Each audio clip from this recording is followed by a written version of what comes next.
Hi, this is the HUAWEI Nova Y91 and I'll show you how to link or unlink voice assistant from power key button on this device.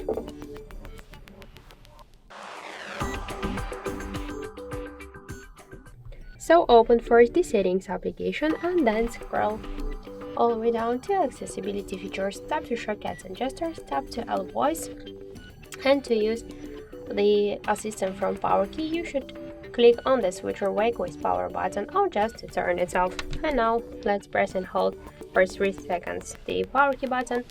Tap to enable, next, I agree, next, I agree later. And now by pressing and hold the power key button we could see that the assistant successfully activated.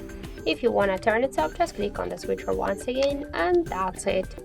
So thank you for watching, and if you find this video helpful, leave thumbs up and subscribe.